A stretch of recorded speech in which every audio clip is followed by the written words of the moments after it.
Tout le monde veut devenir un héros de la vente, mais personne ne veut s'entraîner comme un champion. Si tu écoutes ce podcast, tu fais déjà partie des 10% des meilleurs vendeurs. Mais j'ai encore quelques secrets qui pourraient te permettre d'aller au-delà de tes espérances.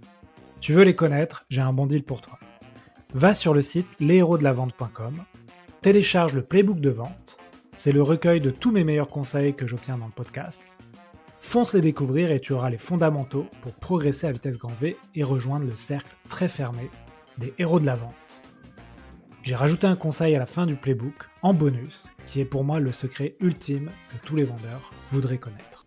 Ce podcast vous est proposé par Celle-ci. Celle-ci, c'est la solution française pour piloter votre croissance clé en main. Avec Celle-ci, vos commerciaux ont un outil CRM puissant pour les aider à booster leur performance et collaborer facilement. Vous pourrez aussi utiliser Celle-ci avec vos Customer Success pour fidéliser vos clients en toute sérénité, avec votre marketing pour créer des campagnes ciblées, et aussi avec votre finance pour facturer vos clients en un clic et bénéficier d'une visibilité sur votre trésorerie. Celle-ci, c'est vraiment un outil évolutif qui accompagne les TPE et les PME dans leur croissance. Alors si vous êtes à la recherche d'un outil collaboratif complet, n'hésitez pas à demander une démo sur go.cellci.com. Bonjour à tous, bienvenue sur un nouvel épisode Les Héros de la Vente. Aujourd'hui, j'ai le plaisir d'accueillir Fred Canvet. Fred, salut. Salut. Donc Fred, moi je t'ai connu par un bouquin qui est sur le growth hacking. Donc je suis très content que tu viennes parler dans un podcast sur la vente. Aujourd'hui, on va pas vraiment parler de ce sujet, quoique on va parler d'un sujet qui intéresse beaucoup de gens en ce moment. Mais avant ça, je vais te demander de te présenter, d'expliquer aux auditeurs pourquoi ils devraient te connaître. Alors, bonjour à tous et merci de m'inviter sur ton podcast. En fait, c'est très simple. Moi, ça fait plus de 20 ans que je travaille dans le marketing et comme j'ai une double activité, tu vois, je suis salarié et consultant. J'ai mon blog, je fais un peu de formation, je suis prof aussi dans quelques écoles de commerce. Et donc, en fait, le fait d'avoir cette double activité-là m'oblige à faire quelque chose qui est essentiel, c'est passer à l'action. Et je pense que c'est la grande force et c'est ce qui m'a vraiment fait tilter lorsque le concept de growth hacking est arrivé des États-Unis en France. C'est cette notion d'efficacité maximale et essayer d'aller à l'essentiel. Et souvent, en fait, ce que les gens me disent, mais comment tu fais pour faire tout ça? Et c'est vrai que c'est compliqué. Alors, bien sûr, c'est une gestion de son temps, etc., etc. Mais c'est aussi cette philosophie growth hacking de dire plutôt fait que parfait, quitte en fait à améliorer plus tard. Et ça, en fait, c'est vraiment essentiel. Et je pense que les commerciaux, de plus en plus, même tous les gens qui sont dans la vente, vont devoir aller sur cette philosophie-là. C'est peut-être utiliser des petits hacks, des petites astuces pour faire la différence. Et parfois, ça se joue à très peu de choses. Et également au niveau de la vente, on voit que je trouve la vente, c'est quand même beaucoup modernisé. Il y a 10 ans, 20 ans, la caricature du commercial, hein, tu sais, c'était le beau parleur, c'était le carnet de commandes, la voiture, allez hop, j'appelle les clients, et cetera. Maintenant, en fait, la vente, c'est beaucoup modernisé et comme on disait, un des piliers du gros hacking, c'est vraiment de mesurer l'effort. Qu'est-ce qui fait? Qu'est-ce qui marche pas? Est-ce qu'on voit la rentabilité? Et dans la vente, de plus en plus, je vois ça. On voit le taux de concrétisation. Tu as des outils comme Mojo qui permettent en fait d'écouter les conversations, voir qu'est-ce qui va pas, etc., etc. En plus, tu as plus en plus de process. Le métier de commercial est extrêmement processisé versus ce qu'il y avait il y a quelques années. Maintenant, quasiment toutes les boîtes ont un CRM, ce qui structure l'activité commerciale avec moins de créativité, plus de structuration et je trouve que tu as même une génération de vendeurs, de commerciaux qui sont beaucoup plus structurés et dans la manière de travailler et donc voilà, cette démarche de gros hacking, s'applique forcément à la vente. Alors, c'est quand même plus des techniques de marketing et génération de prospects, mais c'est une philosophie et des idées qui peuvent s'appliquer et c'est pour ça, en fait, que le bouquin, Le Gros Hacking a été, je crois que c'était en 2021, que j'ai été choisi par les DSF, des dirigeants commerciaux de France, je pense que beaucoup de gens connaissent et qui, en fait, ont choisi le bouquin, comme un des bouquins de l'année sur la vente parce qu'en fait, ces méthodes-là, d'efficacité peuvent être appliquées, dans tous les domaines, dont la vente et là, en l'occurrence, le bouquin, quand j'avais sorti à l'époque, c'était surtout sur, les techniques classiques de génération de leads, de faire appel à des assistants offshore. Ça se fait assez peu, mais pourtant c'est important. Ça peut se déli on peut aussi déléguer en France, hein, bien entendu et là, maintenant, j'ai ajouté donc un nouveau chapitre, c'est l'intelligence artificielle et en particulier le ChatGPT qui a fait, waouh! Qui a fait une révolution et qui vient changer, le métier des marketeurs, mais également de toutes les personnes qui produisent du contenu, dont les commerciaux. Très bien, bah, écoute, tu as introduit le sujet du jour, l'intelligence artificielle. Alors c'est vrai qu'on en parle énormément, c'est normal, c'est un outil, révolutionnaire. Par contre, j'ai pas encore vu de sujet, vraiment dédié à la vente et comment utiliser ça, dans la vente. Je vois très bien comment utiliser ça dans du copywriting, peut-être dans d'autres domaines, mais, ce qui était intéressant aujourd'hui, c'est d'essayer de donner des exemples pour les commerciaux qui nous écoutent, les directeurs commerciaux et les entrepreneurs. Avant ça, pourquoi tu voulais nous parler de ce sujet de ChatGPT? Tu nous as dit que tu t'y étais intéressé, récemment. Qu'est-ce qui fait qu'aujourd'hui, toi, c'est un sujet qui t'anime aujourd'hui? Alors, il y a 2 raisons. La 1re, c'est qu'en fait, chez Eloquent, je suis product manager, bots, donc tout ce qui est chatbot, callbot et donc c'est un sujet techno qui est important et tu vois, ça fait, allez, quasiment 7 ans que je suis sur le sujet des ouais, 5 ans, 6 ans que je suis sur le sujet des bots et j'ai vraiment vu un gap passer avec le ChatGPT. Parce qu'en fait, autant en fait les technologies étaient très, basées sur des mots-clés. C'était vraiment de l'entraînement. Moi, je disais que les bots, c'était un peu comme des enfants de 6 ans. C'est-à-dire que tu leur disais, quoi faire, ils font le truc, mais si ça sort de là, c'est pas possible. C'est comme si tu disais à un enfant de 6 ans: «Bon allez, ramasse les affaires, ramasse la vaisselle sur la table, mets-la dans le lave-vaisselle». Si tu dis ça à un gamin de 6 ans, qu'est-ce qu'il va faire? Il va prendre les assiettes, il va mettre dans la vaisselle, il va pas se rendre compte qu'il y a de la nourriture. Il va dire: «Non, mais la nourriture, faut l'enlever là, tu vas pas laisser la bouffe, dans le truc». Là maintenant, en fait, avec le ChatGPT, on arrive grosso modo à un étudiant de 18 ans. Ce qui veut dire que c'est quelqu'un qui connaît bien les choses, pas mal de choses, bon, qui peut faire des petites erreurs, mais qui est quand même relativement autonome. Si tu lui donnes les bonnes consignes, ce qu'il faut exactement faire, et ben en fait, grâce à sa culture générale, grâce à ce qu'il sait faire, grâce à son pouvoir d'autonomie, et ben il est capable de faire quelque chose de correct. Donc grosso modo, on arrive, je dirais pas un Jarvis comme Iron Man, mais on arrive quand même à avoir un assistant qui est de bonne qualité. Vraiment, faut se dire, c'est quelqu'un de 18 ans, faut tout lui expliquer, bien lui expliquer les trucs, et vérifier qu'il a pas fait de conneries. Mais en fait, c'est vraiment ça. Et le ChatGPT, il faut vraiment le prendre comme ça, comme une espèce de couteau suisse. Et c'est vrai que pour l'instant, c'est des usages qui sont un petit peu naissants et tout le monde tâtonne un petit peu. Et je pense que d'ici quelques mois, ça va encore augmenter. Mais tu vois, par exemple, on a discuté juste avant, les dernières évolutions du ChatGPT qui sont de pouvoir crawler des URL et pouvoir, par exemple, on en a discuté il y a 2 secondes, résumer une vidéo YouTube. Tu lui donnes une URL, tu dis: «Tiens, résume-moi cette vidéo YouTube en 1000 mots, en 500 mots». C'est assez malade mais surtout, en fait, ce qui est mieux avec le ChatGPT, c'est qu'il ne se contente pas de faire juste, bon, écris-moi, un résumé et cetera. Il peut te faire quelque chose qui est vachement plus intelligent que ça. C'est-à-dire que tu peux lui dire: «Tiens, prends cette vidéo-là, YouTube. Tu vas ensuite en faire un résumé. OK, bon, ça, c'est le truc un peu basique, ce qu'un assistant était capable de faire.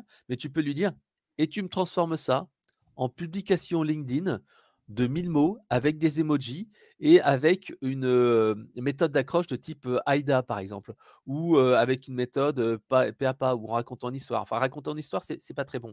Mais en tout cas, tu peux lui dire: «Mais crée-moi», moi, ce que je dis toujours, c'est au ChatGPT pour que ça marche bien, c'est: «Crée-moi une publication LinkedIn en mode conversationnel en utilisant des emojis». Et là, en fait, en mode conversationnel, c'est exactement le mode qu'il faut utiliser, sur LinkedIn. C'est-à-dire que tu vas poser des questions et au lieu de faire, bah, voilà, je fais un résumé de cette vidéo, il va te dire, ben, comment faire pour faire ceci, cela, ou tiens, tel sujet et cetera et cetera. Donc en fait, c'est vraiment, une autre dimension. C'est-à-dire qu'on va pas juste lui donner des ordres, il peut être capable de créativité et ça, c'est assez intéressant quand on est commercial, puisqu'en fait, ce petit assistant personnel, sur des sujets assez génériques, et ben, il peut rendre de fiers services. Ouais, il y a plein de questions qui me viennent en tête, avec ce que tu viens de dire. Heu, 1 question, tu as parlé et on en a parlé un peu en off, de cette version payante ChatGPT 4 qui te permet justement de faire ce que tu viens de dire, de coller des URL. Tu la conseilles cette version, même aux gens qui commencent ou il vaut mieux d'abord, bien poncer le ChatGPT 3 avant de passer à la 4 ou Alors, la question est excellente parce qu'en fait, jusqu'il y a à peu près, allez, 3 semaines, je t'aurais dit: «Non, la version gratuite, GPT 3.5, ça suffit largement» parce qu'au niveau de la qualité des textes, c'est kiff kiff. Ouais. En fait, le ChatGPT est meilleur sur tout ce qui est scientifique, développement, équation, problème et aussi, relance. C'est ça qui est aussi intéressant avec le ChatGPT, c'est que tu peux lui dire: «Fais un truc» et ensuite quand par exemple, tiens, tu dis, «Résume-moi cette vidéo YouTube» ou en tant que commercial, tiens voilà, on va dire qu'en tant que commercial, tu lui files une transcription d'un rendez-vous. Et tu lui dis: «Ben, fais-moi un résumé de cette transcription». Bon là, c'est le truc un peu basique. Mais tu peux lui dire: «Bon maintenant sur la partie numéro 4 là, est-ce que tu peux me dire qu'est-ce qui étaient les grandes idées? Qu'est-ce qu'on peut ressortir?» et cetera et cetera. Et tu peux dialoguer avec lui. Et par exemple pour une vidéo YouTube, moi ça m'est arrivé plusieurs fois de dire: «Bah tiens, résume-moi en 500 mots, 1000 mots une vidéo. Bon OK, maintenant résume-moi un petit peu les grandes idées, quels étaient les conseils qui étaient mis là-dedans?» Alors faut quand même faire un petit peu attention parce que c'est pas non plus la baguette magique. Parce qu'une fois je lui ai dit, dans une interview, je me souvenais plus trop, ça avait duré, comme notre conversation, ça a duré un certain temps et je lui dis: «Tiens, à un moment donné, on a parlé de tel sujet». Je dis: «Dis-moi quels sont les conseils, qui ont été dits pour améliorer, l'expérience client dans tel domaine, nanana». Petit ChatGPT, trout, m'a sorti un truc et il me dit: «Je me souvenais pas avoir dit tout ça» et en fait, il avait inventé un truc. Je dis: «Oh merde, c'était pas ça». Donc en fait, faut quand même se méfier un petit peu de ce qu'il dit et toujours avoir un petit esprit critique. Parce que, comme je disais, c'est un assistant de 18 ans et parfois, il peut s'emporter un peu sur certains sujets. Donc ça, c'est assez magique et par exemple, tiens, un usage très simple et là, on l'a fait il y a pas longtemps avec une proposition commerciale et ça, en fait, tu sais comme moi que quand tu es commercial, quand tu fais des propals, parfois et ben, en fait, tu dois, mettre de la tartine parce qu'en fait, les gens, ben, veulent un petit peu avoir des détails, les rassurer. Alors, de plus en plus, hein, nous, on voit pour les propositions commerciales, on part plutôt sur une PowerPoint qui permet d'avoir des choses plus digestes, plus faciles que du Word de 150 pages. Mais bon, voilà, il y a parfois besoin d'avoir du contexte. Et donc, en fait, parfois, on te demande de donner, par exemple, des process. Quel est le process pour, par exemple, organiser une réunion, faire des rex, faire des déploiements, des machins et tout ça. Et c'est vrai que si tu dois laisser solliciter les personnes du métier de chez toi, quand le document n'est pas présent, eh ben, c'est compliqué. Avec le chat GPT, tu peux dire, bah, tiens, est-ce que tu peux me donner, toutes les grandes étapes pour, par exemple, déployer un CRM, déployer tel truc ou faire un audit de machin, bla et il va te donner une trame qui peut être véritablement utilisable et là, encore une fois, tu peux même lui dire: «Tiens, sur cette étape numéro 2, est-ce que tu peux me détailler un petit peu plus?» et cetera et donc ça, c'est un gain de temps qui peut être assez intéressant quand tu fais des longues propales, et que tu as pas la documentation sur toi et que c'est des sujets un petit peu génériques. Alors bien entendu, ça marchera pas sur des sujets, grand public, hein, mais sur des, discussions classiques sur des, contenus classiques comme de la gestion de projet, de la mise en place de solutions et cetera, c'est assez pas mal. Même, tu vois, tu peux lui dire: «Bah, tiens, on a une réunion, j'ai une réunion la semaine prochaine avec, des personnes». Par exemple, moi, ça m'est arrivé, faire un bilan de post-lancement. Et quand tu dis, bilan de post-lancement, alors j'ai pas eu encore la réunion de crise, mais quand tu fais un bilan post-lancement, tu dis: «Bah tiens, qu'est-ce que je vais mettre dans cet ordre du jour?» et en fait, tu peux dire: «Bah, est-ce que tu peux» au ChatGPT, «est-ce que tu peux m'écrire un ordre du jour avec, d'une réunion de 30 minutes ou de 40 minutes ou de 5 minutes?» En fait, tu dis ça et en fait, il va te dire, ben, introduction, présentation, retour d'expérience, bilan, machin et cetera. Donc tout ça, en fait, c'est vachement utile parce que ça donne une trame et après tu personnalises. Donc tout ça, en fait, toutes ces fonctionnalités-là que je viens de t'indiquer, c'est des fonctions qui sont tout à fait natives et gratuites avec le ChatGPT en version gratuite, la version 3.5. Alors peut-être que ça changera, ils passeront à la 4 bientôt, mais en tout cas, voilà, la 3.5 fait très bien ça, c'est gratuit, n'importe quel commercial peut l'utiliser et ça marche. Après, tu as la version payante. La version payante, c'est ChatGPT 4 pour l'instant, enfin GPT+. On va dire, là, ils sont en version 4, mais ça devrait changer au fil du temps. Donc GPT+, en fait, GPT+, donne accès à des nouveautés, à des fonctionnalités et comme je disais, un bot qui est légèrement plus intelligent, comme je disais, plutôt sur les questions de raisonnement, de développement, etc., etc. Mais le gros avantage, et c'est ça qui m'a fait vraiment moi aussi passer à l'abonnement payant, c'est de pouvoir en fait ajouter des plugins. En fait, des plugins, c'est comme les extensions Chrome. Tu peux en installer pour l'instant jusqu'à 3. Je pense que plus tard, tu peux en installer plus. Et en fait, ces plugins-là permettent d'ajouter des fonctionnalités au ChatGPT. Parce qu'en fait, le ChatGPT est limité aux données, je crois que c'est de septembre 2021 ou 2022. Ouais, c'est ça, ouais. Donc en fait, ce qui est, voilà, par exemple, tu lui demandes quels sont les influenceurs dans le domaine du marketing ou du luxe, il va te sortir des données de 2021. En 2022, c'est un peu changé, quoi. Ouais. Donc ce que tu vas lui demander, c'est que tu peux, avec cet outil-là, aller crawler des URL. C'est-à-dire que tu peux lui dire, va, comme disait la fameuse vidéo YouTube dont on a parlé, tu lui dis: «Ah, prends-moi cette vidéo YouTube, prends-moi cette page web» et en fait, il va te la crawler, il va te l'analyser. Alors ça compte un certain nombre de crédits. Plus en fait tu as de contenu, plus ça compte de crédits. Avec la version plus actuellement, tu es limité à 25 requêtes en 3 heures, mais bon, faut quand même déjà les épuiser ces 25 requêtes. Mais donc, tu vas pouvoir par exemple, tiens, imaginons que tu as un rendez-vous avec une entreprise et tu te dis: «Mais bon alors, j'ai un rendez-vous avec cette boîte, qu'est-ce que je vais pouvoir leur poser comme question, sur leurs enjeux, leurs attentes?» et des choses comme ça. Et en fait, tout simplement, tu vas, dire au ChatGPT: «Analyse-moi cette URL». Donc il va analyser l'URL, par exemple, de la page à propos de l'entreprise, la gamme de produits et cetera. Alors c'est ça qui est un peu limite, c'est que donc, tu analyses comme que des URL et tu dis: «Bah, imagine-moi quelles sont les questions que je pourrais poser à cette entreprise concernant, par exemple, leur stratégie commerciale, leur stratégie marketing?» et cetera et cetera. Tu peux également, tiens, imaginons que tu es Trustpilot, et que alors Trustpilot, il y a différentes pages, c'est ça aussi ce qui sera un petit peu les limites, mais tu peux dire: «Bah, tiens, analyse-moi les commentaires des avis sur ce produit ou qui est le produit d'entreprise, le produit d'un concurrent et dis-moi, en fait, quels sont les avis positifs, négatifs». Par exemple, tu peux très bien aller sur Amazon, tu vas, en fait, afficher tous les commentaires de la page, il va t'afficher, les 5, 10, 15, 20 avis sur un produit et tu peux dire au ChatGPT: «Tiens, analyse-moi cette page». Alors d'abord analyser et ensuite tu lui poses la seconde question: «Dis-moi quels sont les plus et les moins de ce produit et les choses qu'on pourrait améliorer». Alors les choses qu'on pourrait améliorer, ce sont les points négatifs qui passent en positif, mais voilà et c'est assez intéressant parce que ça te permet comme ça d'analyser une grosse masse de données ou d'analyser des données et en fait, de se dire: «Ben, qu'est-ce qui va, qu'est-ce qui va pas? Qu'est-ce que je peux poser comme question?» Alors pour les profils LinkedIn, pour l'instant, il y a quand même une petite restriction, sur, les accès, puisque de plus en plus, en fait, les boîtes vont, justement, empêcher ce genre d'outil de crawler. Parce qu'autrement, tu pourrais très bien dire, bah, je vais, prendre ton profil LinkedIn et dis-moi quel icebreaker, enfin quelle accroche, en fait, je pourrais faire à ce gars-là, quelles questions je pourrais lui poser, quels points communs on a et cetera et cetera. En fonction de son CV, de ce qu'il a mis sur sa page, et Exactement. tu as les bonnes questions. Je pense aussi à un usage, là, tu as donné plusieurs exemples pour le commercial. Mmh mh. Je pense à un usage, moi, j'ai été beaucoup l'enregistrement vidéo pour analyser des rendez-vous, débriefer des meetings.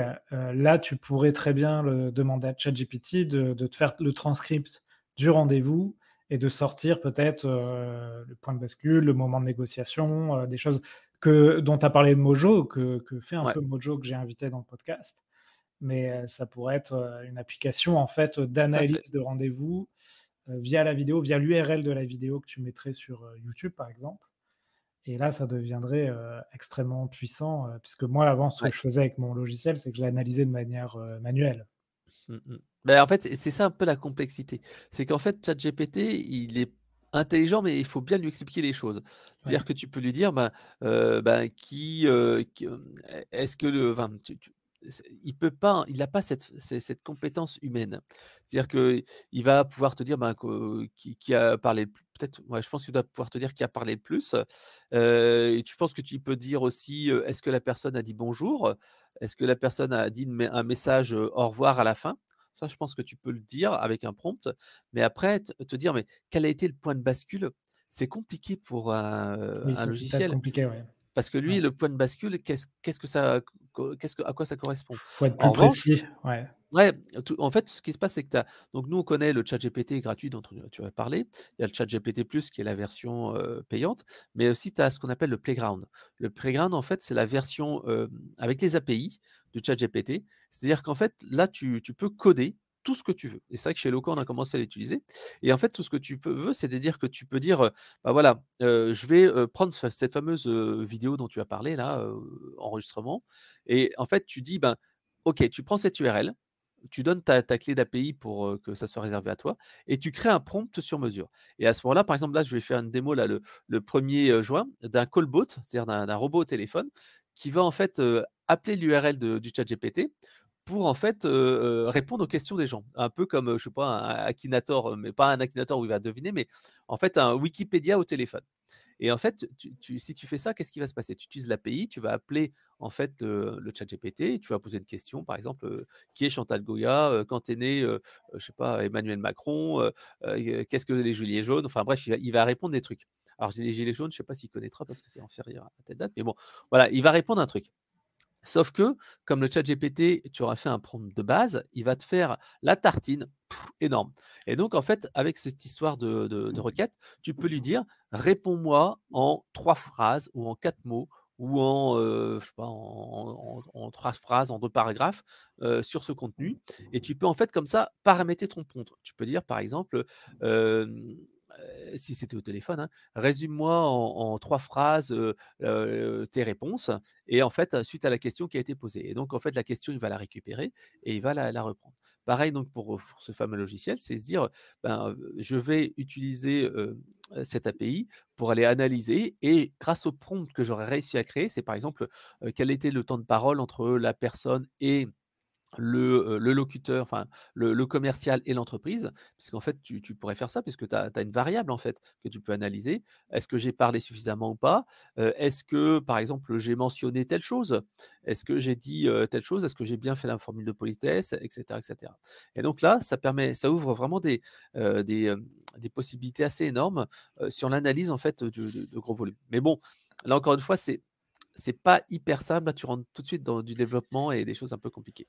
Oui, voilà, ça tu as besoin de développeurs. Après, ça peut donner des idées de création de boîtes, d'applications de nouvelles fonctionnalités. Enfin, moi, je vois bien que si j'avais eu ça il y a 2 ans, 2 3 ans, j'aurais pu aller très vite dans des fonctionnalités qu'on me demandait, que je trouvais un peu compliquées. Tu vois? On me demandait Mmh mh. souvent, est-ce que c'est possible d'avoir de la reconnaissance, enfin de la transcription automatique pour avoir de la reconnaissance de mots précis et cetera?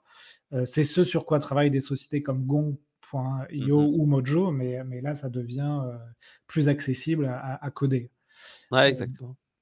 je reviens sur le commercial qui nous écoute. On n'a pas parlé, bien sûr, des mails, on a parlé, hein, d'autres choses, mais c'est vrai que je vois tout de suite une application, dans les mails où tu reçois souvent, toi, en tant que prospect, des mails un peu bateaux. Là, c'est un peu l'opportunité pour des commerciaux qui ont un peu du mal à copywriter un mail, Ouais, finalement, à l'améliorer. Donc j'imagine ouais. tu as vu des choses, Ah bah, justement, en fait, c'est ça qui est assez intéressant. Tu vois, là, je vais faire, en fait, un webinaire, très prochainement, et c'est vrai que moi, je suis comme, bah, pas mauvais en copywriting, quoi. Et ouais. c'est vrai que j'étais avec un commercial, et donc on était en train de dire, parce que c'est le président, c'est les présidents et commercial de la boîte, hein. C'est un ancien commercial de chez nous qui a monté sa propre boîte. OK. Et donc tu vois, le marketing, il connaît un peu, mais c'est pas un peu sa tasse de thé. Donc on était comme ça en train de discuter, puis je dis: «Bon alors le texte de ton webinar, qu'est-ce que tu vas dire dans ton webinar?» Et c'est vrai que, OK, moi j'ai sorti mon truc, tac, tac, tac, et puis je dis: «Mais tu sais, pour une bonne accroche au webinaire, tu fais une méthode AIDA, intérêt, enfin accroche, intérêt, désir, action, et cetera». Il me disait: «Ah ouais, ouais, ouais, c'est vrai, j'y ai pas pensé, ta ta ta ta». Et en fait, je dis: «Mais attends, tu vois là, j'ai fait mon texte, je l'ai tapé comme ça, mais vraiment, en prise de notes, hein, il y avait des fautes, c'était pas très bien structuré». Je dis: «Regarde, je vais te l'envoyer au chat GPT et je lui ai demandé: "Améliore-moi ce texte pour le rendre plus engageant"». Je l'ai copié-collé, je l'ai mis dedans et il m'a sorti un truc, bah, finalement, c'était pas si mal que ça, quoi. Et pareil, tu peux aussi lui dire, bah, j'ai créé un message, et c'est vrai que parfois certains commerciaux sont pas très bons, justement sur l'écriture, les fautes d'orthographe. Même moi, tu vois, je suis pas très bon, je suis un peu dyslexique, donc j'ai un peu de mal avec des fautes d'orthographe. Donc tu peux dire: «Tiens, prends-moi ce texte-là, est-ce que tu peux, le corriger et l'améliorer pour le rendre plus vendeur?» Ou tu peux lui dire: «Tiens, est-ce que tu peux, me le réécrire en mode AIDA?» Et en fait, il va te prendre ton texte et à te faire des propositions de textes. Et là, pour un commercial, c'est assez sympa parce que tu peux dire: «Bah, tiens, fais-moi, ah non, c'est trop commercial. Ah non, c'est pas assez vendeur. Ah tiens, est-ce que tu peux rajouter ci? Ah tiens, tu peux rajouter ça». Et en fait, comme ça, tu peux avoir un mini marketeur qui va t'aider, en fait, à créer des versions d'email, un petit peu, plus vendeurs. Parce que, parfois, tu peux dire même à un client: «Tiens, comment je peux faire?» Est-ce que tu voilà, un commercial peut très bien, avoir à relancer des factures impayées. Le problème, c'est que des fois, tu es en train de dire: «Bon alors qu'est-ce que je vais dire pour pas froisser le client?» et cetera. OK. L'intérêt du ChatGPT, c'est que tu es pas obligé de lui créer un texte. Tu vas lui dire: «Est-ce que tu peux m'écrire une lettre de relance pour le client Martin pour 17 000 € impayés, d'une facture de prestation, en mettant, bien sûr des formules de politesse?» Et là, tu vas entrer et il va te sortir le mail avec, «Bonjour monsieur Martin, sauf erreur de notre part, je n'ai pas encore reçu, le règlement du montant de tant ta ta ta ta ta ta, bien entendu si c'est une erreur». En fait, il va te créer comme ça le mail type et en fait, bien entendu, le commercial, comme je le disais, il va réécrire, il va se l'adopter parce que parfois tu as un ton qui est pas très en fait, le ChatGPT a un petit peu tendance à parler comme, un vieux prof de français. C'est-à-dire qu'il va te dire des: «En outre, il est essentiel» et donc en fait, selon ta manière de parler, ça se verra Ouais, ouais, et c'est ça ça ça aussi pour ça que Google, il repère les textes du ChatGPT parce qu'il y a une manière d'écrire mmh, qui est repérable, en fait. Voilà. ouais.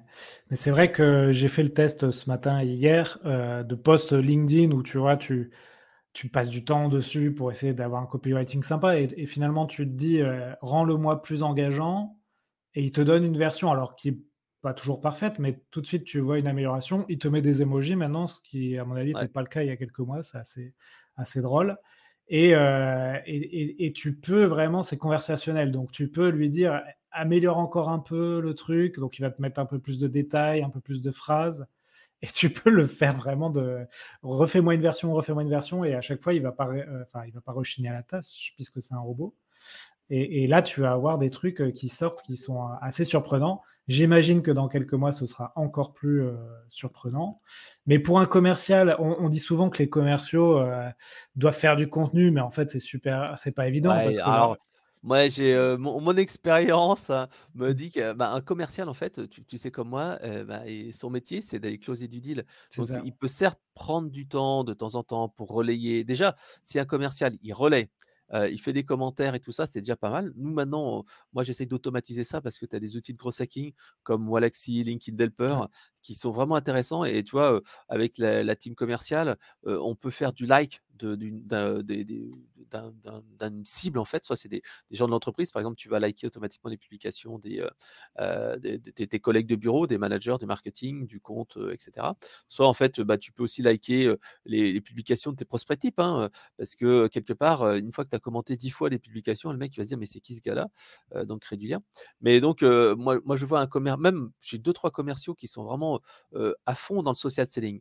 Eux, en fait, ils rechignent pas à créer du contenu et pourtant c'est compliqué pour eux parce que, ben, on les attend pas là-dessus.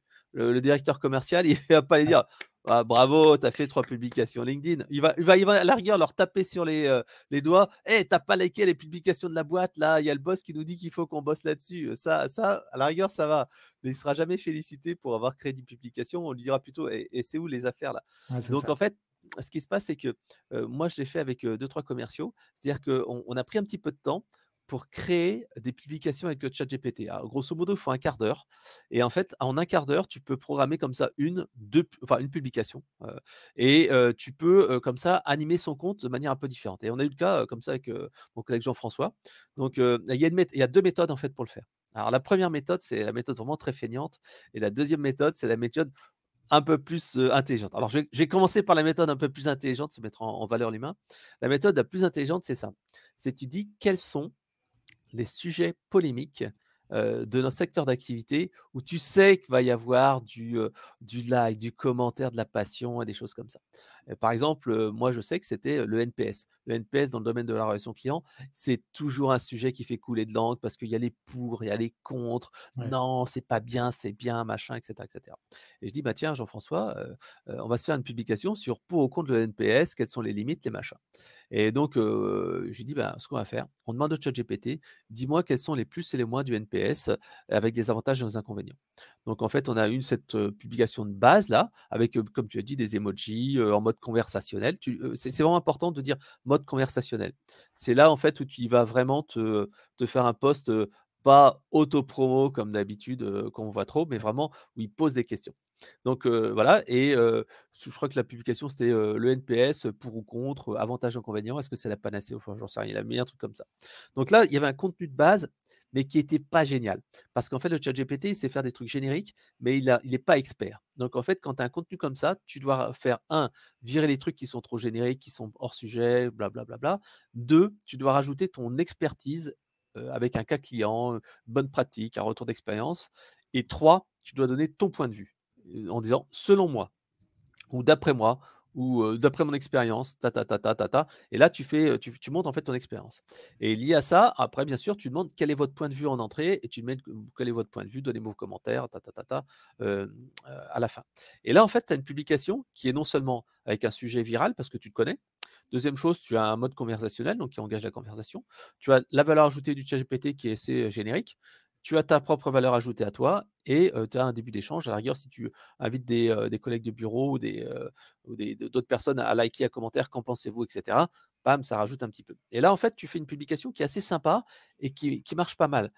Donc ça, c'est la méthode un peu intelligente qui valorise l'humain parce que les deux se mettent en avant. Deuxième solution, bah, tu n'as pas beaucoup de temps et tu dis: «Bon allez, j'ai 2 heures pour, à la pause du midi ou 1 heure, enfin 2 heures c'est beaucoup, mais 1 heure à la pause de midi, pour me faire 1 ou 2 publications LinkedIn cette semaine». Je demande au ChatGPT. Tu demandes au ChatGPT, quels sont les, 10 sujets polémiques ou sujets à controverse dans tel secteur d'activité. Alors, faut bien faire attention aux mots parce que s'il met polémique, controverse, ChatGPT il n'aimera pas ça, mais tu dis: «Quels sont les sujets à débat?» ou les choses comme ça, ou les grandes thématiques ou les tendances, enfin bref. Et là, il va te sortir 10 sujets. Sur les 10 sujets, généralement, tu en as, allez 2-3 qui sont vraiment des vrais sujets. Et après par exemple, tu peux dire, quelle est la place de l'humain dans le truc? Faut-il nous, moi je l'avais fait, j'ai fait un test, je lui ai dit: «Bah, quels sont les sujets entre, les sujets polémiques ou à débat, dans le sujet de la, je crois que c'était l'expérience client ou la culture client». Et le sujet c'était genre, que je vais trouver intéressant, c'est, est-ce que travailler l'expérience client nuit pas à la rentabilité à court terme? Ou un truc comme ça. Et c'est vrai que j'ai ah tiens, c'est vrai que c'est un sujet intéressant qui peut, poser débat. Tu demandes au ChatGPT, tac, alors, est-ce que tu peux me créer une publication LinkedIn sur cette thématique, machin? Toi, tu as même pas besoin d'aller lui dire, qu'est-ce que tu veux mettre dedans? Il va te rédiger à partir de cette thématique-là, une publication de base. Alors, c'est pas forcément génial parce que, tu l'as pas beaucoup indiqué d'infos et cetera, mais ça te donne une trame et à partir de cette trame, bah, tu réécris la moitié du contenu, et en fait, tu as un truc avec, comme tu as dit, les emojis, le mode conversationnel et tout ça et tu fais ton truc. Et là, en fait, c'est vachement plus facile pour un commercial parce qu'en fait, il a ses idées, il a la base de travail et il peut le faire. Alors ce qui est important dans ces cas-là, c'est de travailler, moi, ce que j'appelle en mode, en batch, en mode routine. C'est-à-dire que vaut mieux se prendre une petite heure pour le faire et le mettre dans son agenda parce que c'est beaucoup plus efficace que, d'aller, Ouais. comment dire? De se dire, «Allez, il faut que je fasse une publication aujourd'hui» ou un truc comme ça. Il faut mieux se réserver un petit peu de temps et quitte à faire une publication, 2 publications, et cetera. C'est intéressant parce qu'au début de l'interview, tu disais que tu étais à la fois consultant à ton compte et puis tu avais ton job salarié. Moi, je ne savais pas, je Mmh. pensais que tu avais juste ta propre activité et c'est vrai qu'on parle beaucoup de destruction d'emplois et cetera, mais en fait, tu peux aussi multiplier tes activités avec ce genre d'outils. Tu peux, être à la fois freelance, par exemple, moi, je suis sur du coaching de commerciaux et tu peux, du coup, te libérer du temps grâce à ChatGPT pour avoir un job à côté si tu le souhaites. Alors, oui et oui et non. Alors c'est vrai que oui, parce qu'en fait, ChatGPT te permet de faire pas mal de choses, mais quelque part, tu as en fait un grand âge qui va arriver.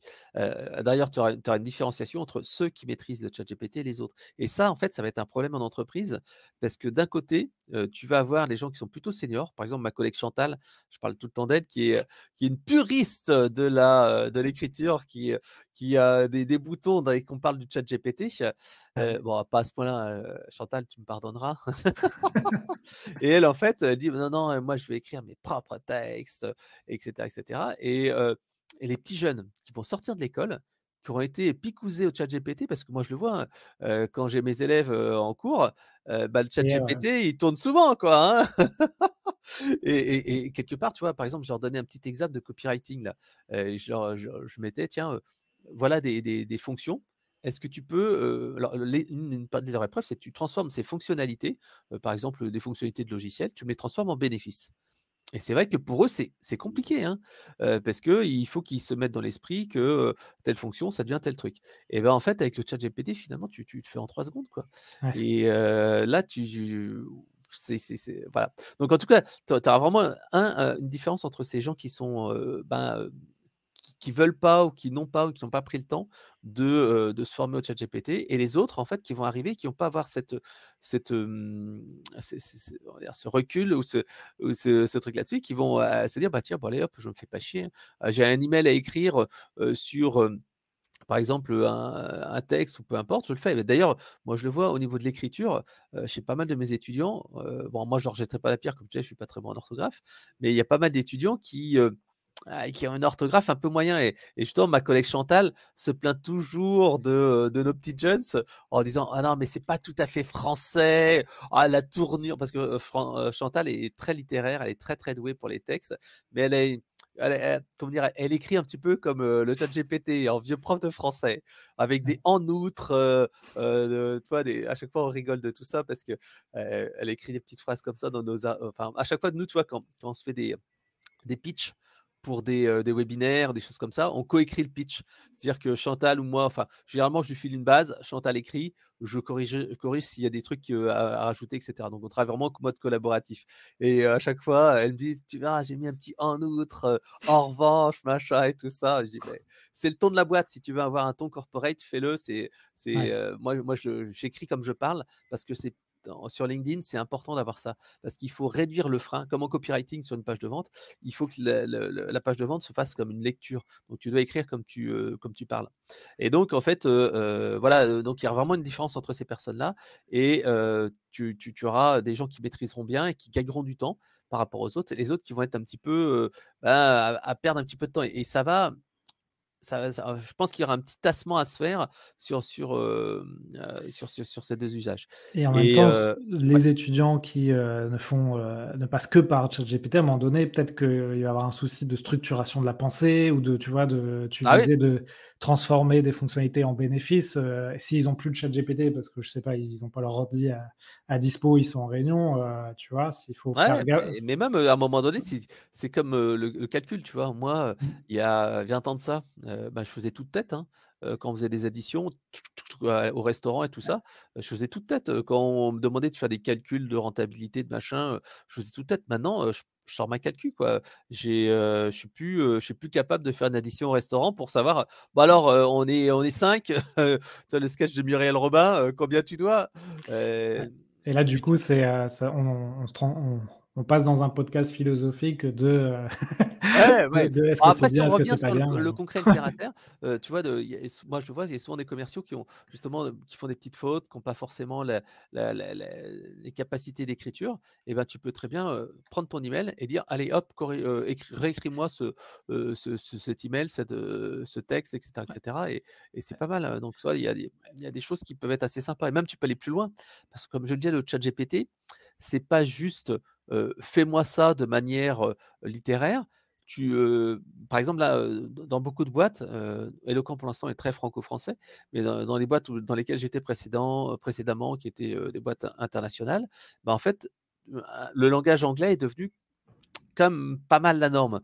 Sauf qu'en fait, ben, quand tu as pas l'habitude de maîtriser l'anglais pendant un certain temps, tu galères un peu et si tu as par exemple une présentation PowerPoint à faire à des Anglais, si tu as des emails à faire, le Frenchie, ça se voit. Moi, je voyais, mes collègues irlandais à chaque fois ils rigolaient parce que, tu vois, quand on allait les voir parce qu'on allait notre R&D était là-bas, on allait régulièrement, là-bas et puis, ils rigolaient avec notre French accent et puis les manières de dire des mots, en français qui ne sont pas des mots, en anglais et il disait: «Ah, c'est marrant cette phrase», et en fait, avec le ChatGPT, tu peux lui donner des ordres, vagues pour que ça fasse un texte clair. Par exemple, si tu veux dire, «Tiens, je voudrais, écris-moi un email en anglais à mes 3 collègues Marc, Alan et Michel, et demande-leur d'aller boire un verre, demain soir au pub de manière familière» et en fait, tac, il fait: «Hey guys, how about going out, tomorrow night after the work?»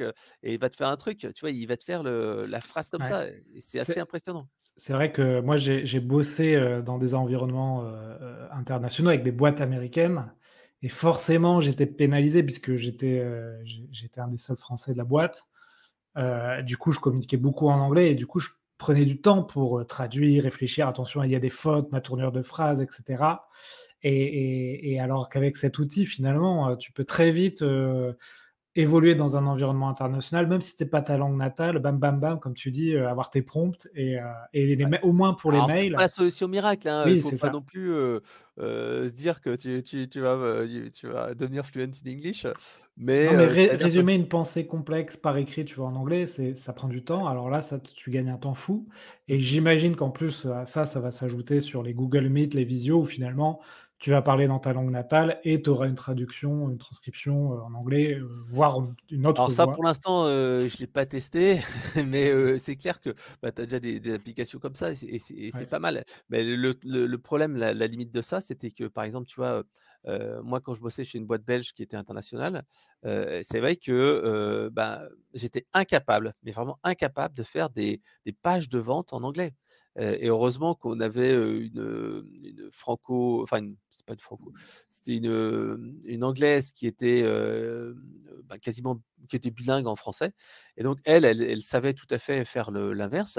Mais c'est vrai que là, moi je lui écrivais des textes et elle me disait: «Ouah, c'est pas très français, attention, il y a une faute et tout ça». Là, en fait, tu peux, prendre ce texte pourri en anglais et en fait, le texte pourri, il va te le réécrire en correct. Alors, encore une fois, avec les limites de la traduction, parce que, par exemple, tu as DeepL qui existe, hein, tu peux utiliser DeepL qui traduit du français à l'anglais. Alors, c'est toujours un peu très littéraire et je sais que moi, j'avais comme ça un collègue allemand et c'est vrai que moi, j'ai fait de l'allemand quand j'étais au collège, donc ça datait un peu et je faisais appel à des traducteurs internationaux, low cost, avec des sites comme Textbroker, Textmaster et compagnie et il me disait: «Oh là là, c'est du Google Translate ton truc, c'est un Allemand ne dirait jamais ça». Et il me disait: «Bon alors», je lui filais 5 traductions de 5 traducteurs. Il me disait: «Bon», je lui disais: «Alors lequel est le moins mauvais?»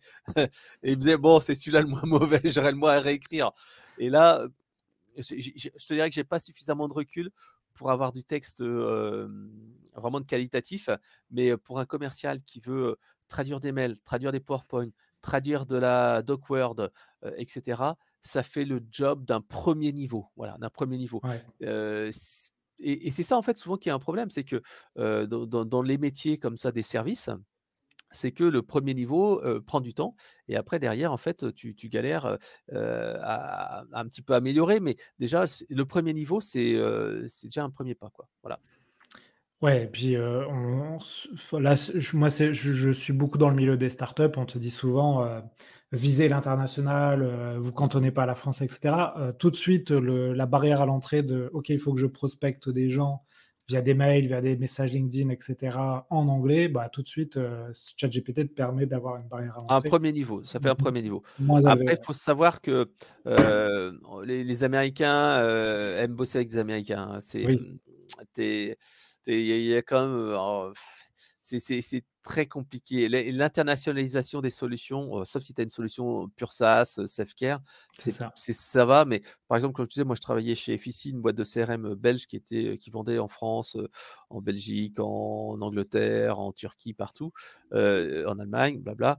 Si tu as pas en fait des gens natifs qui sont présents, si tu as pas un support et cetera et des gens qui peuvent t'aider à faire l'implémentation, si tu as pas un soft self-care, c'est compliqué.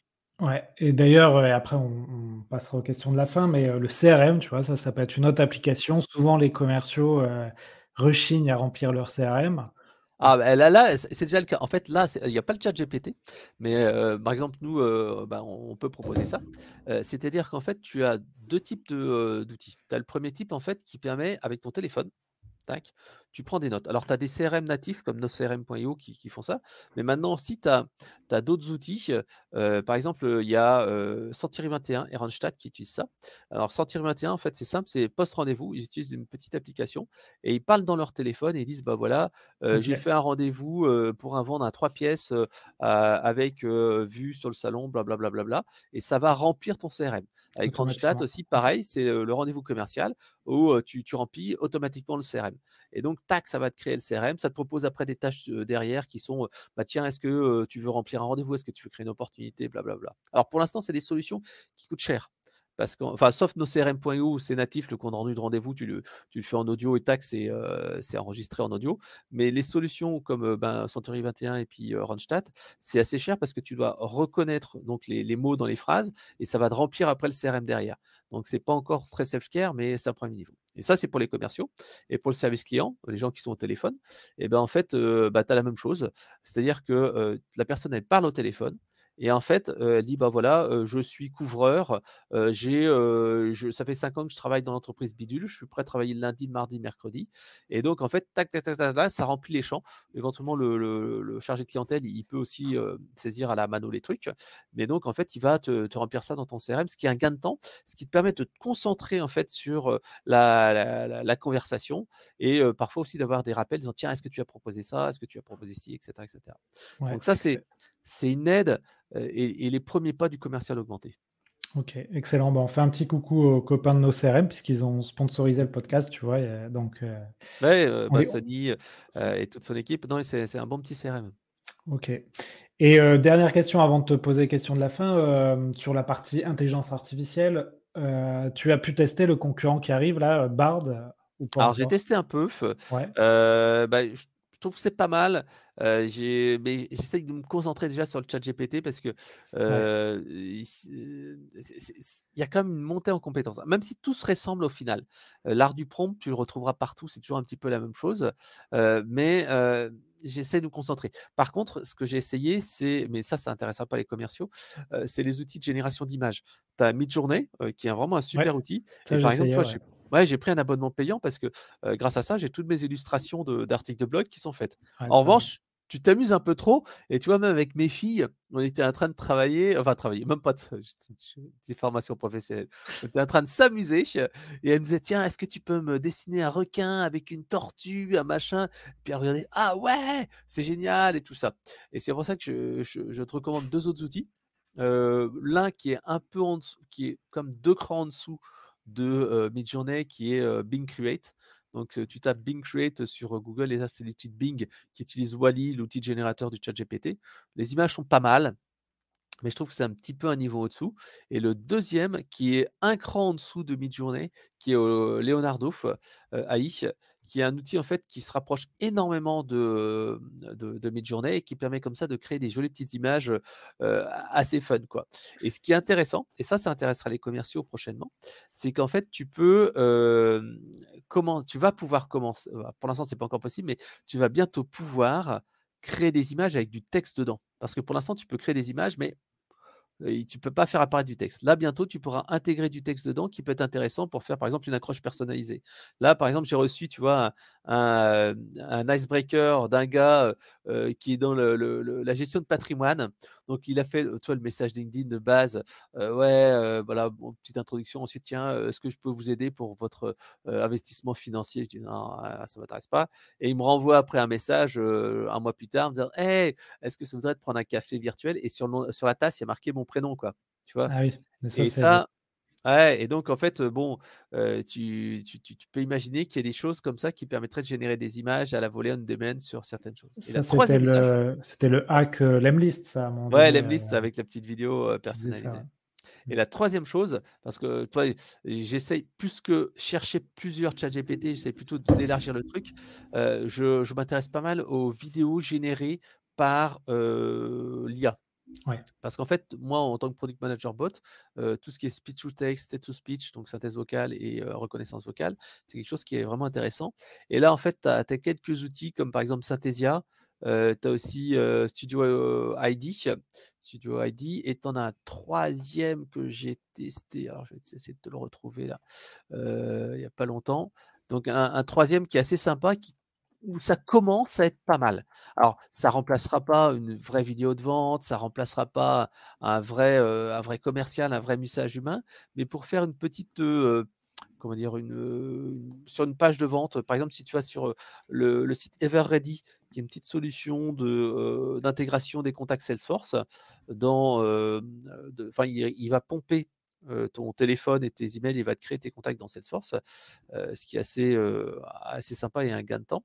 Donc en fait, il va te faire ça et donc en fait, tu as une autre solution, ça s'appelle iGen, Donc High comme, high, enfin High, H-E-Y, Gen.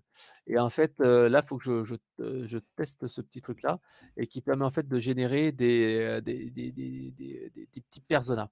Donc tu vois, il y a des trucs, qui existent. Alors pour l'instant, toutes ces solutions-là sont quand même assez chères, hein, faut être honnête, mais il y a de la perspective, à venir là-dessus. Donc, voilà, je regarde plutôt ces trucs-là et c'est vrai que pour un premier niveau, de d'information, ça peut être pas mal, par exemple, mais bon, c'est plutôt du marketing encore une fois, mais c'est intéressant d'avoir cette petite, page de soit tu mets sur ta home page comme j'ai indiqué sur Everready ou d'autres, ou alors tu peux, par exemple, faire un cas client. Tu as un cas client, tu as pas envie de te filmer, bah, tu peux utiliser, un outil d'IA pour générer comme ça un petit cas client, facilement, quoi.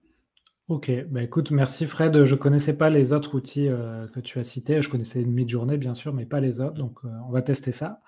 On passe aux questions de la fin. Est-ce qu'avant Ouais. ça, tu voulais rajouter une dernière chose sur le Non, non, sujet IA? non, c'est toi qui, Donc en gros, le message, c'est il va falloir tester tout ça, mais on a déjà plusieurs applications, dans la vente qui vont pouvoir aider les commerciaux et ça, c'est top. Ouais, alors le plus dur, c'est de garder l'habitude. Parce qu'en Ouais, fait, c'est souvent, ça. moi, je l'ai vu avec, les commerciaux, mon fameux commercial là qui s'est amusé à faire des publications de ChatGPT, et ben, en fait, c'est que tu le fais une fois, tu fais 2 fois, puis après, il y a le quotidien qui revient Ouais, et tu laisses tomber le truc. Et en fait, c'est parce que, bah, tu reprends dans ton train habituel et c'est ça aussi qui va être un avantage par rapport aux gens qui maîtriseront bien l'outil, c'est qu'en fait, ils vont l'utiliser. Après la deuxième chose, c'est que, là, on le voit bien, la grosse tendance, c'est d'intégrer ces outils, de je veux dire d'intelligence artificielle de deuxième génération, troisième génération, les intégrer dans les outils des commerciaux. Et là, en fait, tu auras plus à t'emmerder à faire ton prompt et tout ça, ça va être intégré directement. Par exemple, là, tu vois, j'ai un petit outil d'emailing qui s'appelle, GetResponse et ils ont ajouté un petit outil qui s'appelle génération de titres ou de contenu par l'IA. Et en fait, tu rentres un peu ce que tu veux mettre, tac, il te fait un truc. Et dans les CRM, maintenant aussi, tu as les chats, un peu comme Einstein dans Salesforce qui permet d'aller faire de la requête sans avoir besoin de tout connaître. ouais, moi j'utilise, Notion pour mon organisation Mmh. personnelle et ils ont intégré l'outil IA et c'est vrai que du coup, Notion parfois ça peut être un peu compliqué pour, tu vois, retrouver le moyen de faire un tableau, tout ça. Là, tu dis juste: «Fais-moi un tableau, croisé sur avec le nom, prénom, l'email et cetera». Hop, hop, il te le fait en 1 minute et du coup Notion devient encore plus puissant que ce que ça Ouais, bah, l'était. j'ai commencé à tester, Mmh. mais je trouve que la philosophie du produit est un peu, faut s'y mettre, hein. Moi qui étais Bah sur Trello, avant, ouais, j'ai, faut s'y mettre, c'est vrai que moi je m'y suis mis grâce à une boîte, qui m'avait pris quelques mois en mission et du coup j'étais obligé de m'y mettre et une fois que tu t'y es mis, c'est vrai qu'après ça déroule mais je pense que leur, objet avec l'IA, c'est justement de faciliter un peu l'utilisation de cet outil qui peut parfois être un peu ouais, parce dur, qu'en fait, c'est une boîte à outils et ouais, parfois tu te dis: «Mais comment je fais?» Puis il y a des paramétrages, des machins. c'est ça. Tu fais les choses très basiques simplement, mais après, même certains qui utilisent ça comme un mini CRM, mais Ouais, pas, c'est pas non plus, hyper adapté, quoi. ouais. OK, bah, écoute merci Fred, je pense que ça va donner plein de tips, pour, utiliser ChatGPT. J'ai quelques questions pour toi avant de te laisser partir. Donc, Ouais. je voulais te demander j'ai l'impression que tu testes beaucoup de choses. Mmh. Quelle est la chose sur laquelle tu as passé beaucoup de temps et que je devrais éviter? Alors en fait, ce qui se passe, c'est que, moi, je dis toujours, c'est que pendant très longtemps, j'ai pas su me focuser sur ce qui est vraiment important et chez un commercial, encore plus, il y a tellement de choses à faire entre les relances des prospects, la relance des affaires en cours, s'occuper de la base client, faire ceci, faire cela, tu peux vraiment t'éloigner forcément de ton activité à toi et moi, ce que j'essaye de faire maintenant, c'est d'avoir une North Star Metrics, c'est-à-dire un indicateur, business qui me permet en fait de filtrer ce que je dois faire ou ce que je dois pas faire. Et par exemple, c'est pendant très longtemps, je dis: «Mais est-ce que ça va me permettre de générer du business, du chiffre d'affaires?» Parce que pendant longtemps, par exemple, pour mon site conseil marketing, je disais: «Ben, d'un côté, tu as le trafic, ensuite tu as les prospects, ensuite tu as le chiffre d'affaires. Et c'est vrai que des fois, on me disait: «Ah putain, mon trafic a baissé. Ah, faut que je fasse des trucs. Ah tiens, mon chiffre d'affaires a baissé. Ah, faut que je fasse une promo». Et c'est vrai que ça suit un petit peu tout le temps le même chemin, mais tu te disperses un peu. Le fait de m'être dit: «Bah, ce qui compte le plus, c'est, le chiffre d'affaires. La marge et tout ça, le nombre de vues, je m'en fous». En fait, entre guillemets, ça m'a libéré l'esprit et ça me permet de dire non à des choses. Et parfois les gens me disaient: «Tiens, est-ce qu'on peut faire un partenariat?» Je dis: «Non, bah non, désolé, c'est pas dans ma ligne éditoriale, c'est pas dans mon truc» et cetera et cetera. Et ça permet de se dire: «Mais qu'est-ce qui va avoir le plus d'impact dans mon business?» Et ça, c'est quelque chose qui est important et je pense que c'est la clé. C'est savoir dire non et être focusé sur ce qui va vraiment rapporter, dans son activité au quotidien. Encore plus quand tu es freelance. Quand tu es freelance, moi à chaque fois je me disais, parce que j'étais freelance à temps plein pendant un certain temps, c'était: «Mais qu'est-ce que je dois faire aujourd'hui qui va rapporter le plus de business et pas ce que je dois faire?» Parce que quand tu es indépendant, tu dois plus penser en salarié en termes de, bah, qu'est-ce que travail je dois faire, mais qu'est-ce qui va rapporter du business? Et ça, c'est un switch, waouh, qui est pas facile à faire. Ouais, c'est vrai en plus qu'on a tendance à vouloir faire plein de choses et à faire des choses qui, comme tu dis, sont pas forcément Ah, des choses nécessaires. administratives, se faire Ouais, c'est ça. plaisir, tiens, lire un podcast, regarder une vidéo, machin, enfin bref, tu dis Ouais. bah, je connais un de mes potes comme ça qui est freelance et bah, il a un peu tendance à explorer tous les sujets. C'est-à-dire qu'on lui parle d'un truc, il dit: «Ah tiens, bah, je vais me renseigner» et puis hop, et il passe des heures à se renseigner. Je me dis: «Mais non, mais pourquoi tu passes des heures?» Voilà. OK, bah, écoute, ma question suivante, tu as répondu un peu, hein, c'était sur un changement d'état d'esprit que tu as fait beaucoup Ouais. trop tard. Tu as répondu un petit peu, savoir dire non, j'ai l'impression. Exactement, savoir dire non, c'est important, encore plus en entreprise aussi, mais tu es pas obligé de dire non, non tout de suite, mais tu peux dire, ou alors je ferai pas tout de suite, je pourrais le faire la semaine d'après, ou encore quelque chose qui est encore plus simple. Et ça, moi, j'ai appris à le faire parce que tu vois, je m'occupe du CRM chez Eloquent. Donc on a un CRM, que je dois entretenir, mettre à jour et cetera. Et c'est vrai que si tu es tout le temps disponible, qu'est-ce qui se passe? Moi, je sais qu'il y a l'équipe commerciale qui vient me voir, par chat, «Hey, est-ce que tu peux me faire ce rapport? Tiens, comment je peux faire ça?» et cetera. Et le problème, c'est que si tu commences à répondre tout de suite aux sollicitations, moi, je voyais les commerciaux, j'étais en train de bosser, tout, appel, appel. Non, mais déjà, je réponds pas. Par défaut, si on m'a pas demandé, «Est-ce que tu es dispo?» Maintenant, je ne réponds plus, et quelque part, en fait, si tu dis: «Attends, bah, je suis occupé, je suis en réunion, je verrai ça tout à l'heure. Ah, je peux le faire, ça c'est simple, ça c'est compliqué, machin» et cetera. Tu peux filtrer les choses et finalement, tu te rends compte qu'il y a certains problèmes qui se gèrent tout seuls. Voilà, et tu as plus besoin en fait d'aller les gérer. Donc essayer de résister à l'immédiateté parce que tu as vraiment une tendance avec les outils, à cette immédiateté et en fait, ça vient te perturber dans ton travail. Sauf qu'en fait, tu as besoin de travailler en fait dans le calme sur la durée et je pense qu'en fait, moi quand j'avais vraiment beaucoup de travail, j'essayais de travailler comme ça par plage et éviter de me faire déborder et éviter, bah, d'aller, se balader sur les réseaux sociaux, sur tel truc, essayer de désactiver un petit peu le chat et tout ça parce que, mine de rien, si tu fais ça, en fait, c'est les autres qui viennent, mettre de ton agenda. Toi, il y avait pas longtemps, j'avais comme ça une personne qui me contacte sur LinkedIn et qui me dit: «Tiens, j'aimerais discuter avec vous pendant un quart d'heure sur tel sujet, machin, avoir votre point de vue». Je dis: «Ben non, bah, je suis désolé, là, j'ai pas le temps, je suis à 100 et cetera». Et la personne avait du mal à comprendre que j'accepte pas de prendre du temps à discuter avec lui sur son projet. Elle dit: «Bah non, mais j'ai je ne veux pas, je ne veux pas que d'autres prennent possession de mon agenda. Mon agenda, c'est mon temps et voilà, donc c'est vraiment se dire que, c'est ce que je dis à ma fille, en fait, parce qu'elle aime bien, tout ce comme tous les ados, hein, tout ce qui est tablette, téléphone et tout ça et je lui dis: «Mais attends, TikTok, il te vole ton temps, Netflix, il te vole ton temps» et donc en fait, attention à ces voleurs de temps aussi, qui sont en entreprise. Ouais, c'est sans doute aussi l'un des enjeux, on a parlé de l'IA là, mais c'est aussi un de ces enjeux, vraiment importants. L'IA va te permettre de gagner du temps, mais tu vas le perdre sur d'autres choses, que tu as citées. Mmh. Il reste 2 questions. Est-ce que est-ce qu'il y a une compétence que tu aurais souhaité développer plus tôt? Et est-ce qu'il y a une compétence que tu aimerais avoir si je te donnais une baguette magique? Alors en fait, ce qui se passe, c'est que, heu pour moi, je me rends vraiment compte que le métier de marketeur, comme le métier de commercial, il évolue sans cesse. Et là, les compétences que j'ai maintenant, si je les avais eues il y a 10 ans, il y a 20 ans, j'aurais explosé le marché. Donc en fait, ce qui se passe, c'est que pour moi, il faut être tout le temps en veille. Il ne faut pas comment dire? S'endormir sur ses lauriers et il faut tout le temps, tout le temps, tout le temps, tout le temps apprendre, être curieux, tester, tester, tester et c'est vrai que chez nous, je vois, il y a quelques commerciaux comme ça qui sont à tester, qui sont, à essayer des machins et cetera et pas être renfermés et je pense que l'environnement économique nous arrive vraiment, qui va être très compliqué dans les horizons, les années à venir et ben, en fait, il faudra avoir cette culture d'être capable de changer. En fait, la résilience, ça va être essentiel. Alors maintenant, ce que j'aime pas, c'est que le mot résilience, il est tombé un peu de dans le truc un peu bateau, comme la bienveillance et tout ça. Mais je dirais, en fait, c'est l'antifragile.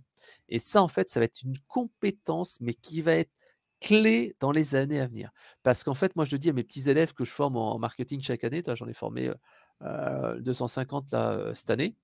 Et ben, en fait, malheureusement, vous allez aller dans des univers de crise en crise, en crise, en crise. Et vous allez avoir des moments où ça va se passer bien, crise, moment bien, crise. Moi, quand j'étais étudiant, il y a 30 ans de ça, et ben, mes profs me disaient: «Ouais, voilà, vous allez, comment dire? Vous allez, avoir des périodes où il y aura du chômage et cetera». Là, moi, je leur dis: «C'est même pas des périodes où il y aura du chômage, c'est vous allez, en fait, passer de système de crise en crise» et donc il faut arriver sur un système antifragile. Un système antifragile, qu'est-ce que c'est?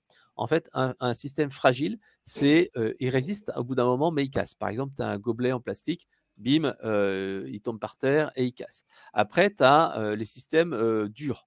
Un système dur, c'est un gobelet en plastique ou en verre et ben, à ce moment-là, tac, il tombe par terre, il tient bien jusqu'au moment où il tombe de trop haut et il se casse ou il est trop fragile ou il résiste pas à la douleur, à la chaleur et cetera et cetera. Et puis l'antifragile, qu'est-ce que c'est?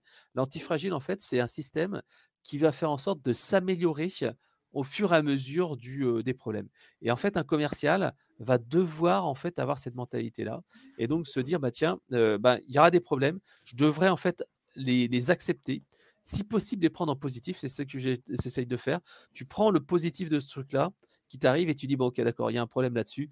Par exemple, tiens, tu viens de là, par exemple, on a eu le cas de figure, on avait perdu, une très grosse affaire, enfin voilà, on avait un gros client un gros prospect qui est dans le domaine du transport, ferroviaire, il y en a pas 50 en France et en fait, voilà, il y avait 3 gros dossiers, 3 deals et en fait, bah, c'était avec un de mes collègues et puis, voilà, le premier dossier, on arrive, 2e. Putain merde, et bien sûr que dans la vente, tu as pas de deuxième, c'est que la première classe qui compte et donc, le truc, c'est se dire mais et je discutais avec lui et puis il me disait: «Au moins j'ai appris un truc avec cet appel d'offres, je sais maintenant comment il faut faire» et le 2e appel d'offres, paf, gagné. 3e appel d'offres, paf, gagné. Parce qu'en fait, il a su prendre en compte le problème. Il a pas dit juste: «Ah putain, on a perdu le dossier, les concurrents ils sont bons» ou machin et cetera. C'est comprendre pourquoi on a réussi. Ce système antifragile va être essentiel dans l'environnement économique à venir. Donc ça, c'est cette compétence pour moi, c'est ça, c'est, être capable d'être résilient, comprendre ses erreurs et passer en mode antifragile et s'il y a vraiment si vous n'êtes pas convaincu de ça et que vous dites: «Bon, bah, pourquoi? Je comprends pas», je vous conseille d'aller regarder, quelques vidéos de Jean-Marc Jancovici, qui, exprime bien, l'univers dans lequel on va avancer dans les années à venir et ça nécessitera de la part de tout le monde, commerciaux y compris, d'être beaucoup plus efficace parce que tu auras moins d'opportunités, moins de prospects, ça va être beaucoup plus dur et cette fois le choix ça va être pas entre moi et les concurrents, mais c'est entre moi et ne rien acheter, moi et une toute autre solution et ça va nécessiter vraiment un effort commercial, une capacité à convaincre, à personnaliser qui sera vraiment essentiel, essentiel, essentiel. Donc ça, c'est vraiment le truc que j'invite à faire. Voilà. OK. Et d'ailleurs, ça me fait penser à une question, qui est importante à poser, mais pas évidente quand vous perdez un deal, c'est: «Qu'est-ce qui fait que vous ne collaborez pas avec moi?» Et ça, c'est une question, Ah, nous, on essaye de le faire avec, ouais, les prospects qu'on a loupés, mais c'est pas évident parce c'est pas que évident, ouais. parfois ils te veulent pas. Tu leur Bah, proposes un non. rendez-vous, ils veulent pas, mais c'est vraiment instructif parce que ça te permet de savoir, est-ce que c'était l'offre? Est-ce que c'est la proposition? Est-ce que c'était le service? C'est Est-ce que c'était ça. la manière de faire? qualité de débrief. Toi, on a perdu un gros deal il y a pas longtemps.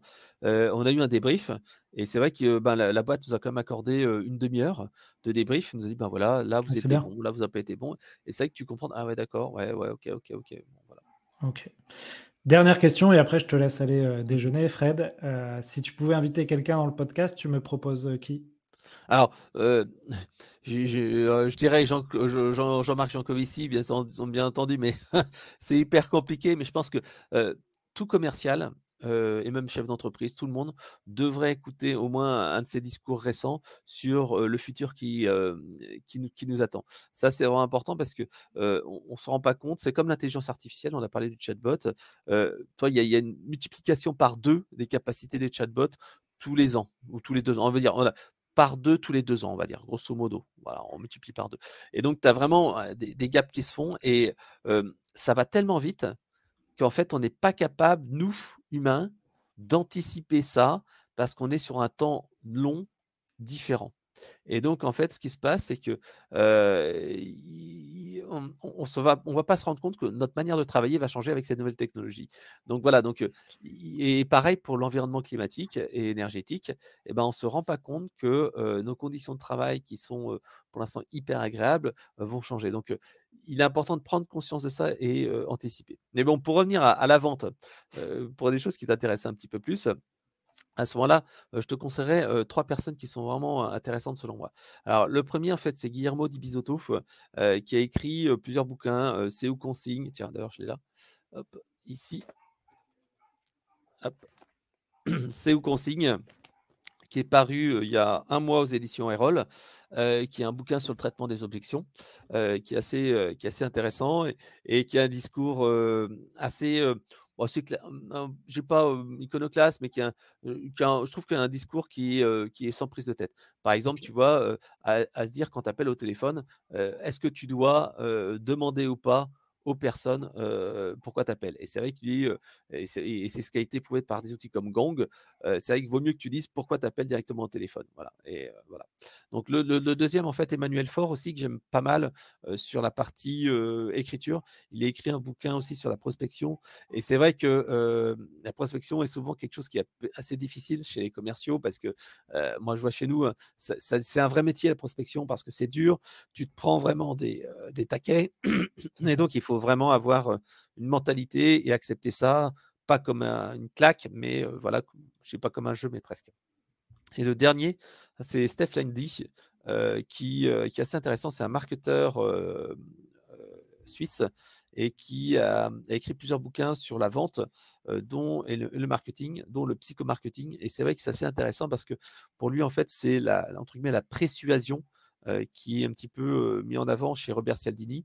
C'est comment, en fait, tu peux créer un contexte qui va faire en sorte que le prospect va vouloir, en fait, te contacter toi plutôt qu'un autre et il sera déjà à moitié convaincu. Voilà et je ne sais pas si tu l'as vu, également, bon, un classique, Stéphane Caron qui a écrit, je crois qu'il a écrit 4-5 bouquins, Prospecte et lève-toi, ça, Prospecte et lève-toi, je sais pas si tu as déjà, interviewé, Non, non, interviewé encore. qui est C'est pas c'est mal, j'aime assez, c'est pas sur Nicolas Caron Nicolas ou? Caron, voilà, Ouais, c'est Nicolas ça. Caron. OK. Et puis, tu as aussi Michael Aguilar Oui. qui je trouve assez intéressant parce que Michael Aguilar, c'est surtout en fait qu'il est hyper bon sur, la prise de parole et c'est vrai que, quand il fait une petite préparation, une petite vidéo, c'est bien filmé, c'est tout nickel et c'est super impactant. Donc là, s'il y a 3-4 personnes, voilà, je te donnerai une petite, top liste. Ouais, alors, Miguel Aguilar et Nicolas Caron, je leur avais proposé, mais, ils ont une politique, de pas forcément passer dans les podcasts d'autres personnes, puisqu'ils ont aussi, des médias, des podcasts, des chaînes Mmh, vidéo mmh YouTube et cetera. Et je relance l'invitation, hein, si vous voulez passer, vous êtes les bienvenus. mh. Écoute Bon, moi, je Fred, pense qu'il faut, ouais, il faut accepter en fait, comment dire? D'aller vers la visibilité puisque, ce qui se passe, c'est que on va arriver vers une starification des produits, des services, comme on a une starification, des musiques. Je m'explique, c'est-à-dire qu'en fait, dans la musique, si je te dis: «Quelles sont pour toi, les meilleures stars de rap?» Tu vas me dire qui? Kanye West, Jay-Z, Voilà. Je Donc en pense aux fait, Américains. voilà, tu as un top et en fait, dans la vente, maintenant, ça va être comme ça. C'est-à-dire qu'en fait, il y a quelques années, quand on demandait: «Mais, quelle est la boîte que tu me conseilles pour, je sais pas, acheter, pour mettre en place un logiciel?»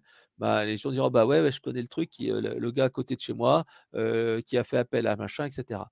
Maintenant, si tu dis: «Mais hey, est-ce que tu peux me dire quelle est la boîte sur laquelle je devrais acheter des, je sais pas, des fenêtres ou je ne sais quoi?» Les personnes vont avoir en mémoire une top list et cette top list, c'est pas forcément le ça peut être le gars d'à côté, mais ça peut être aussi une publicité, ça peut être un truc qu'ils ont vu ailleurs à gauche, à droite et donc en fait, on arrive comme ça à une concentration des références dans un domaine d'activité, qui va être, très, très petit et si tu n'es pas en fait dans le to la top list des personnes référentes dans ce domaine et ben, tu ne seras pas shortlisté. C'est comme un commercial, si ton entreprise elle a pas une image de marque, une visibilité dans tel secteur, tu galères. Si tu es, dans le CRM et que tu sais, bah, le CRM, bah, il y a Salesforce, il y a NoCRM, il y a machin. Si tu es dans la top list, c'est vachement facile. Si tu es pas dedans, c'est hyper compliqué. Voilà. Ouais. Ouais, effectivement, et donc le contenu, ça en participe.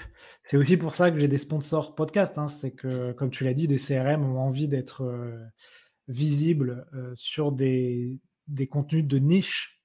Moi, je parle à des commerciaux, donc forcément, ils ont envie d'être entendus. Mais c'est un travail de longue haleine, il faut être sur les podcasts, sur LinkedIn, sur les réseaux, et cetera. Bah, le ChatGPT va peut-être t'aider. C'est ça, c'est ça. Bah, en tout cas, Fred, merci beaucoup pour cet épisode. Je pense que ça va donner plein d'idées à plein de gens dans la vente et si on veut te contacter, on te contacte sur LinkedIn, c'est ça? Exactement, Frédéric Cadevet sur LinkedIn, avec grand plaisir pour échanger et discuter sur la vente, le marketing et cetera. Ouais, et n'hésitez pas à prendre le bouquin, Growth Hacking, là aussi vous avez beaucoup de tips et d'idées pour gagner du temps. Mmh. À bientôt Fred. Bye bye. Salut. Voilà, j'espère que l'épisode vous a plu. Si vous voulez continuer à approfondir ces sujets, retrouvez sur le site l'héros-de-la-vente.com l'ensemble des podcasts et également la newsletter Les Chroniques de la Vente. Donc 2 fois par mois, je vous envoie toute la veille que je fais sur les nouvelles techniques de vente, les nouveaux outils, et je fais également un portrait d'un entrepreneur qui a craqué le système pour exploser ses ventes. Donc on se retrouve sur cette newsletter ou sur LinkedIn pour continuer à échanger sur ces sujets passionnants. Et n'oubliez pas de noter 5 sur 5, le podcast ça m'aide énormément. Belle vente à tous!